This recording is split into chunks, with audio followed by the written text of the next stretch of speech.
This week on the channel, I want to talk about what it was like to do a corporate fly date. Let's go.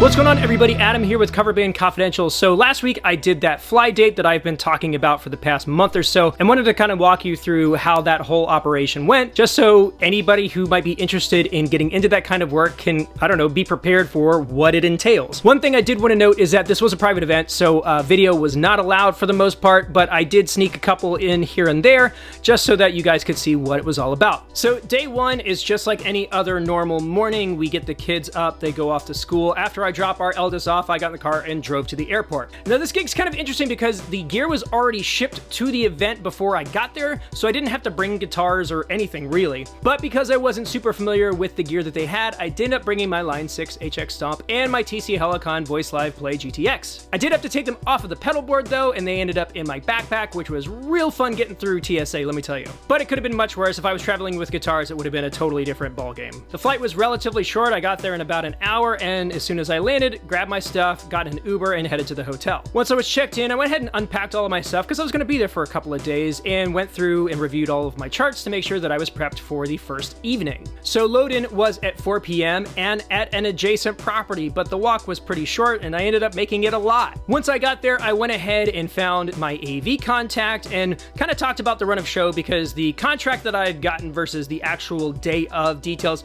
were slightly different, but we got that all sorted out. The guitars provided for this gig were a really nice Taylor acoustic and a Music Man Cutlass, which also played really well. Now I was fully prepared to use my Voice Live as a looper, but it turns out that they had a Boss RC500 on site. The Boss had a couple of extra features, and I really liked the visual readout for the looper itself, and it had additional looping time that my Voice Live didn't. The good news is that I still ended up using my Voice Live because it was a great way to monitor myself using the built-in headphone jack. My first night set was a night of instrumental looping, and basically it was 5 or 6 tunes that I created loops for and then just soloed over. And towards the end of it, I was getting really creative and kind of having some fun with it. My favorite part was when I started to do a loop for Don't Stop Believing and then went ahead and started playing the melody from other songs that I'd already played that evening, like Dreams by Fleetwood Mac and a couple of other ones, over that progression.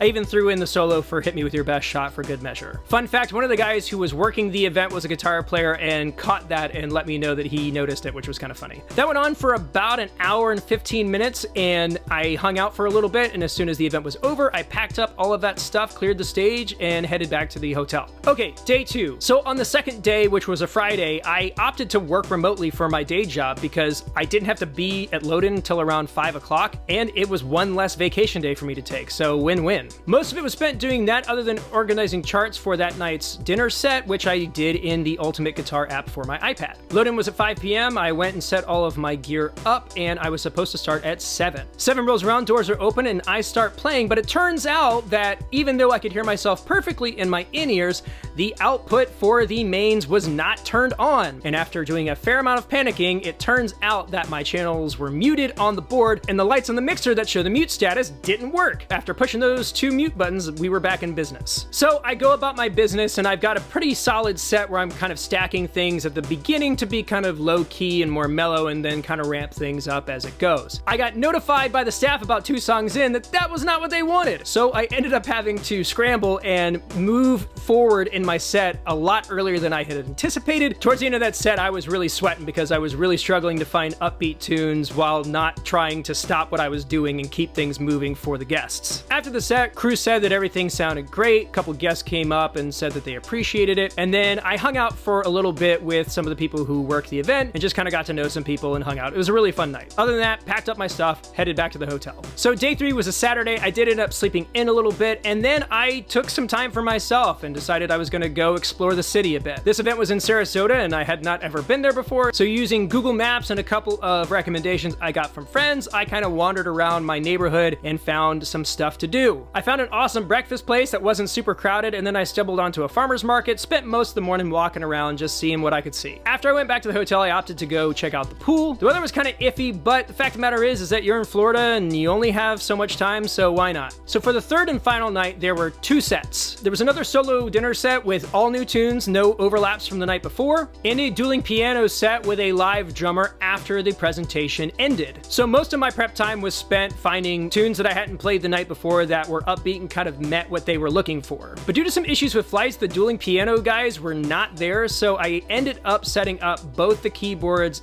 and the drums for the dueling piano portion of the evening. When those guys did show up, they were appreciative and actually tipped me out for doing the hard work for them, so that was cool. But because everybody was running late, we didn't get a sound check, and there were a couple of other factors that made this a bit more complicated. For the other 2 nights, I was playing by myself on stage with the mains right in front of me, but for this event, we were off the stage to the side with a whole new set of speakers. So all of the audio levels were off. But nonetheless, doors opened at 7 and I began the dinner set. I thought it went great. I felt way more comfortable and I played and sang well. And I finally felt like I had a feel for what the audience really wanted and what the room expected. All in all, a solid set. Hang out for a little bit, wait for the last presentation to finish, and then we go back in for the dueling piano set. Getting set up took a little bit longer because we didn't get a chance to do that sound check, like I said, and there were just a couple of things that we needed to hammer out. Had the most fun doing the dueling piano set. All of the players were really cool. The guy who played drums is actually a touring guy with a major label artist back in the day, and both of the keyboard players had done cruises and done this format many times before. If you're not familiar with the dueling piano format, it is all request and in the moment. You have no time to prepare, somebody starts playing and you follow along. Either you don't know the song and you have to quickly find a chart or comp the chords based on what you're hearing, or you may know the song but it's being transposed to a different key that you're not familiar with so that the keyboard player can sing it. My moment of brilliance was somebody requested Crazy Train and one of the piano players started playing it down a whole step, and I was able to not only transpose it in the moment but play the solo correctly. Set totally flew by. It was an absolute blast. Everybody was having a ton of fun. The keyboard players were super complimentary of my contribution. One of the keyboard players said that some of the other guitar players who have been on that gig weren't able to hang as well as I did, which I totally didn't expect because I was sweating the entire time and really don't consider myself a super technical player. So that night wrapped up and we packed everything back up into the road cases for it to be shipped to the next event, and I headed back to my hotel. I had to pre-pack all of my stuff because my return flight back to Atlanta was at 6 a.m. So I went to bed around midnight and then my alarm went off at about 4:30. But luckily everything worked out. I got to the airport and had enough time to go through security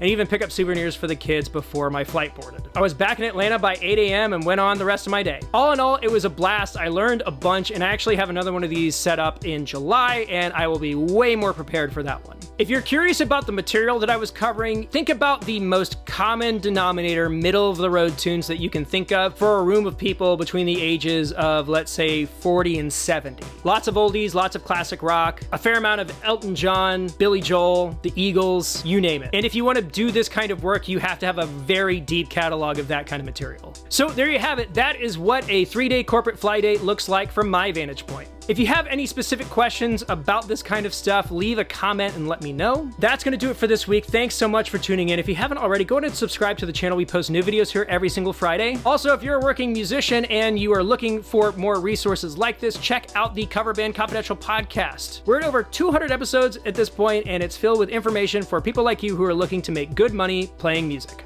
Have an awesome week, and I'll see you next time.